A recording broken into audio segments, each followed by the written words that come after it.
Assalamualaikum warahmatullahi wabarakatuh. Selamat pagi semuanya. Apa kabar?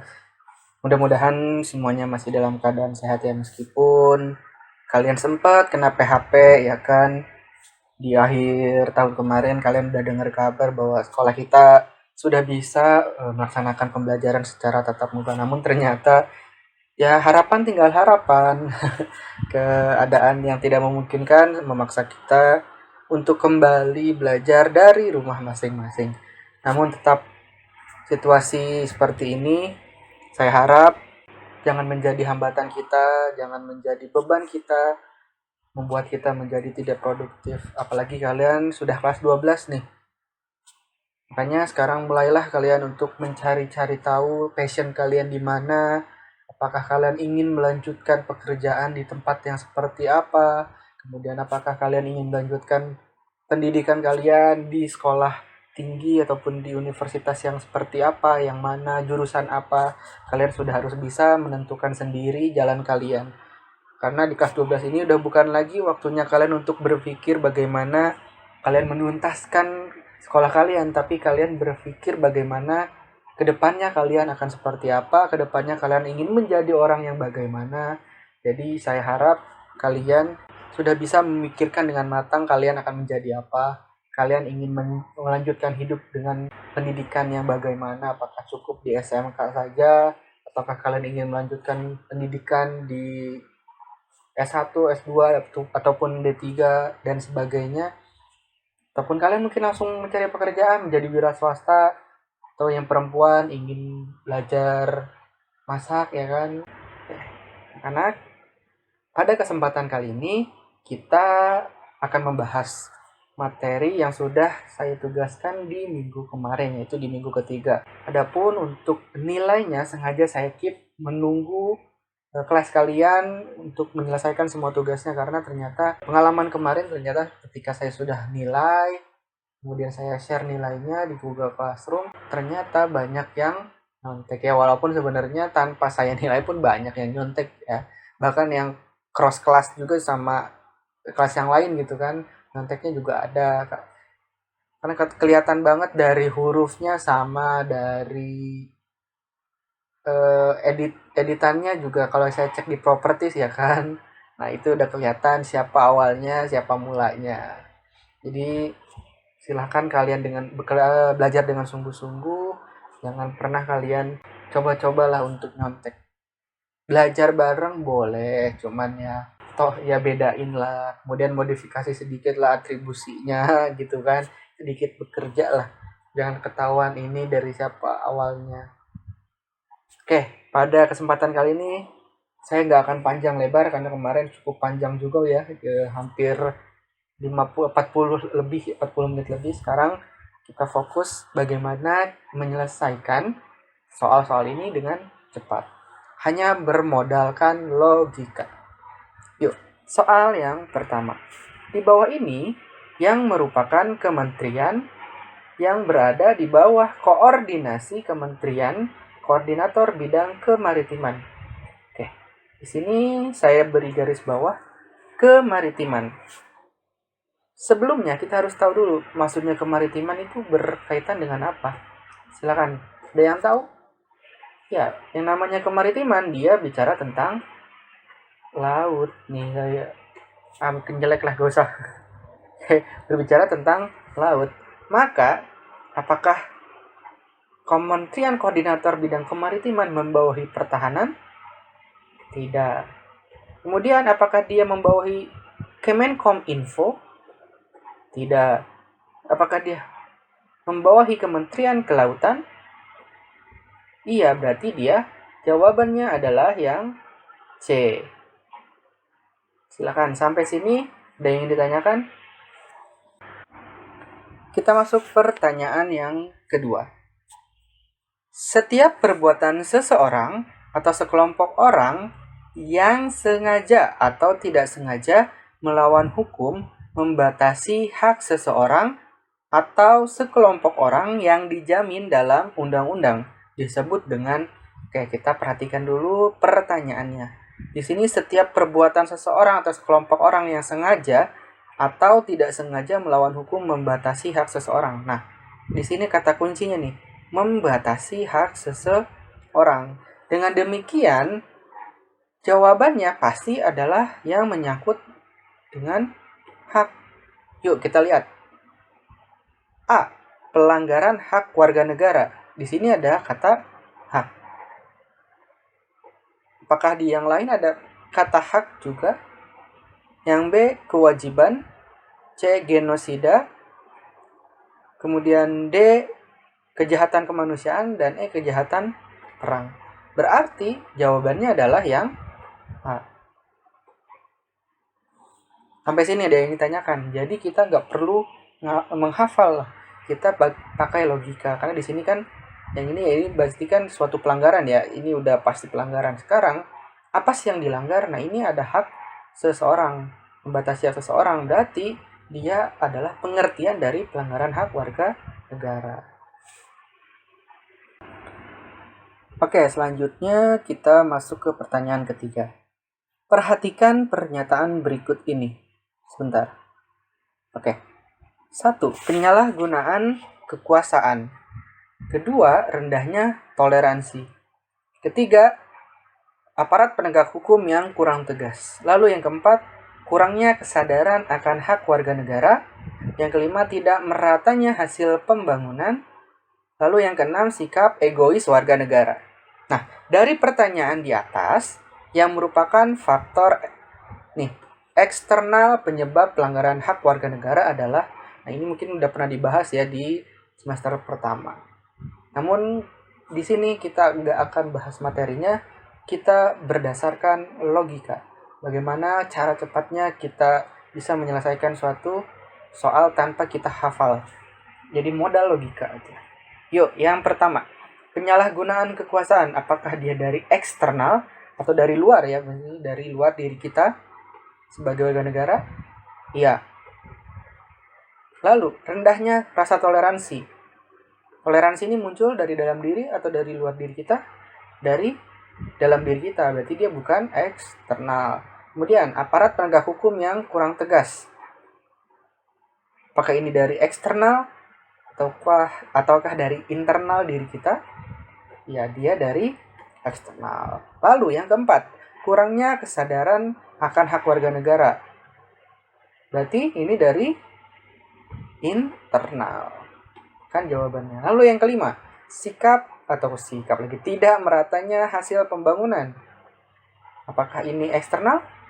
Iya, karena yang namanya pembangunan gak mungkin kita yang membangun negara ini kan. Berarti itu dari suatu negara. Lalu terakhir, sikap egois. Pasti namanya egois dari dalam diri kita sendiri.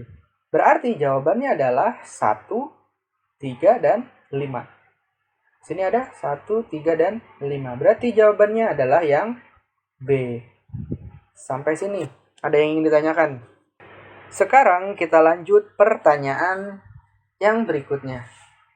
Nah, di sini berkesinambungan nih dari yang tadi. Tadi kan sudah dijelaskan bahwa yang nomor 1, 3, dan juga 5 itu adalah sebentar.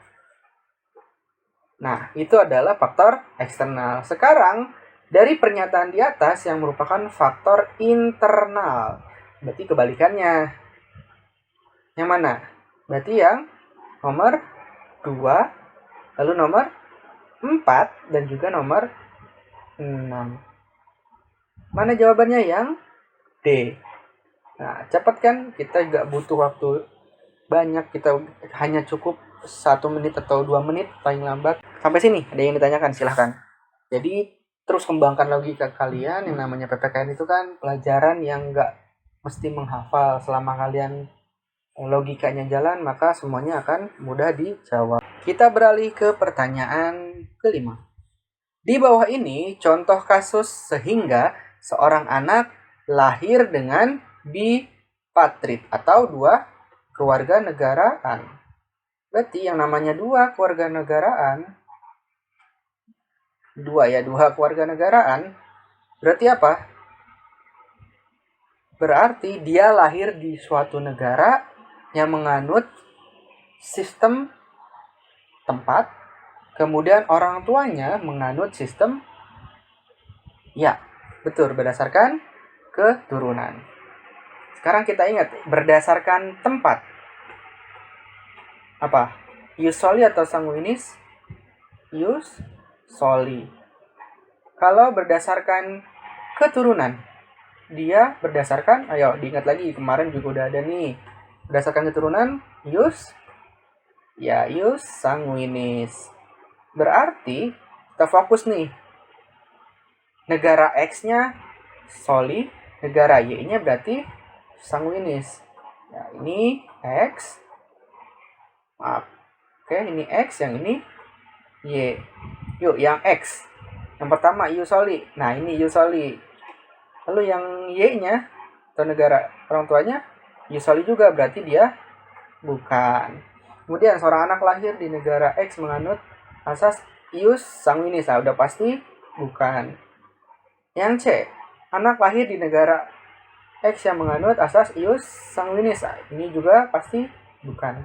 Yang D, seorang anak lahir di negara yang menganut asas ius soli, sedangkan orang tuanya menganut ius sanguinis. Berarti, apakah betul? Negaranya menganut ius soli atau berdasarkan tempat. Sementara orang tuanya berdasarkan keturunan. Jadi dia menjadi dua keluarga negaraan. Berarti jawabannya adalah yang D. Sampai sini, ada yang ditanyakan, silahkan. Kalau yang E agak kita baca dulu ya. Seorang anak lahir di negara yang menganut asas ius soli, sedangkan negara ayahnya menganut ius soli, dan ibunya dari negara lain yang juga menganut ius soli. Nah, ini udah agak pastilah. Namun tercatat menikah di negara ius sanguinis. Oh, ini ribet banget sebenarnya. Tapi kalau diperhatikan, yang namanya tercatat menikah ini nggak peduli dari manapun ya, mau menganut negara manapun. Misal artis Indonesia nikah di Australia gitu kan, itu nggak peduli mereka cuma mencatatkan pernikahannya aja, nggak jadi warga negaranya, nggak jadi apapun, nggak punya hak warga negaraan, hanya mencatatkan saja nikahnya. Sampai sini ada yang ingin ditanyakan, silahkan. Nah, sekarang kita masuk ke pertanyaan ke-6. Nah, ini sedikit sama ataupun mirip-mirip dengan soal yang minggu lalu, yaitu soal pada pertemuan ke minggu kedua. Banyak yang salah nih waktu minggu kedua. Sekarang kita bedakan. Suatu praktik untuk mengumpulkan informasi mengenai sebuah organisasi atau lembaga yang dianggap rahasia tanpa mendapat izin dari pemilik yang sah atas informasi tersebut dinamakan apa? Nah, di sini kata kuncinya adalah mengumpulkan informasi. Berarti yang namanya mengumpulkan informasi yang dianggap rahasia. Berarti ini apa tuh? Spionase, sabotase, terorisme, agresi, atau pelanggaran wilayah. Jawabannya apa? Spionase. Kenapa spionase? Kan ada kata spion. Yang namanya spion berarti dia apa? Ngelihat kan spion kan gunanya untuk melihat ya kan. Nah, itu tuh kita tuh ngelihat informasi rahasia. Namanya spionase tuh spion. Ingetin aja spion. Namanya spion berarti kita ngelihat ke belakang ya kan. Kita ngelihat sesuatu yang rahasia, asik, rahasia. Sampai sini ada yang ingin ditanyakan, silahkan. Pokoknya harus dibedakan. Kalau pelanggaran wilayah, berarti dia apa? Memasuki suatu wilayah tanpa izin. Kalau agresi, emang tanpa izin, tapi bentuknya berbentuk perang. Kita lanjut ke pertanyaan berikutnya. Di bawah ini yang merupakan dampak negatif kemajuan iptek dalam bidang ekonomi. Nah, ini harus kita garis bawahi, ekonomi. Yang A, Indonesia akan dibanjiri oleh barang-barang dari luar negeri akibat dari adanya pasar bebas. Ini di bidang apa nih? Ya, bidang ekonomi. Berarti kita ini checklist. Kita cek dulu yang lain. Munculnya gaya hidup konsumtif dan juga ini kita konsumtif. Maaf sebentar. Konsumtif dan juga Hedonisme, gaya hidup nih. Kata kuncinya benar gaya hidup. Kalau kita nggak ingat ataupun nggak tahu, berarti yang namanya gaya hidup, apakah itu di bidang ekonomi? Tidak, dia di bidang sosial dan budaya. Lalu munculnya sikap individualisme dan gaya hidup westernisasi. Lagi-lagi gaya hidup, berarti dia sosial dan budaya. Lalu terganggunya stabilitas politik nasional. Di sini aja udah ada katanya nih. Politik, ya berarti dia di bidang politik bukan ekonomi. Munculnya gerakan-gerakan radikalisme dan terorisme. Yang namanya radikal berarti di bidang apa?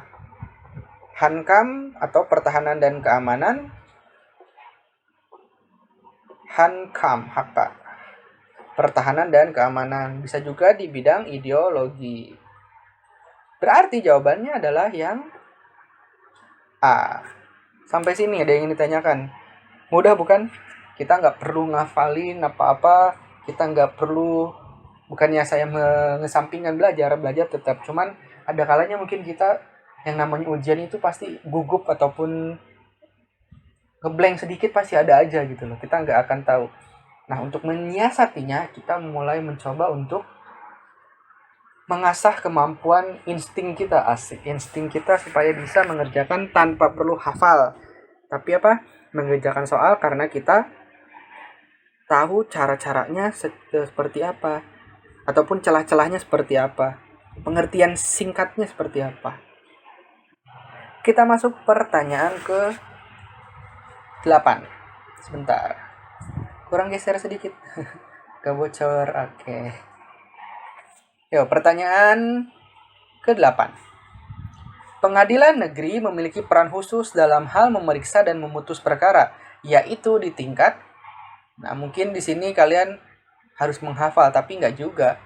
Kalau kalian ingat pengadilan negeri.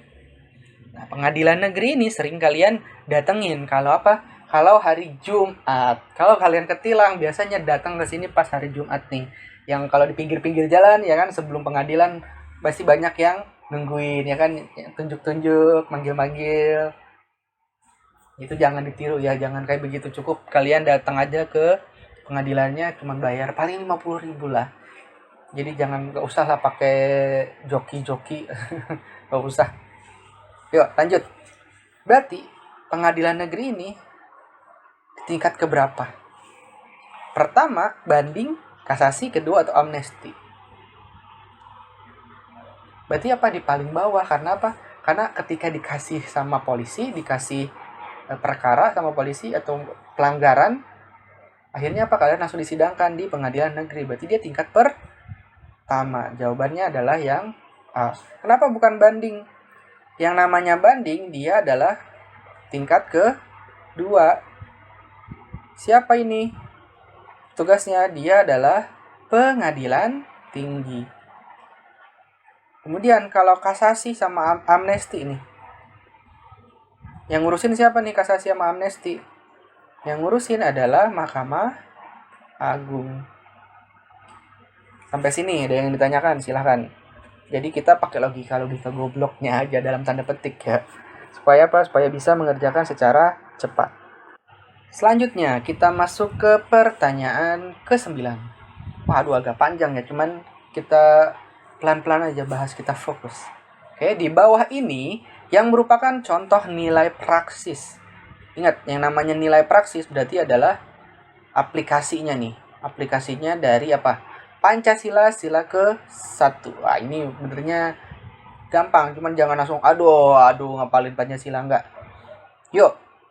Yang pertama, setiap orang melaksanakan ibadah sesuai dengan agama dan kepercayaannya masing-masing. Oke, yang namanya sila pertama berarti Yang namanya sila pertama berarti dia akan membahas tentang suatu agama dan juga ibadah. Berarti ya udah langsung ketemu. Jawabannya adalah yang A. Sampai sini ada yang ingin ditanyakan? Kita lihat dulu yang lain. Apakah ada lagi yang berhubungan dengan keagamaan di sini? Yang B. Berhak membentuk keluarga. Apakah Membentuk keluarga ini sila pertama atau berhubungan dengan ibadah? Tidak. Kemudian, berhak bebas dari perlakuan yang diskriminatif. Apakah dia sila pertama?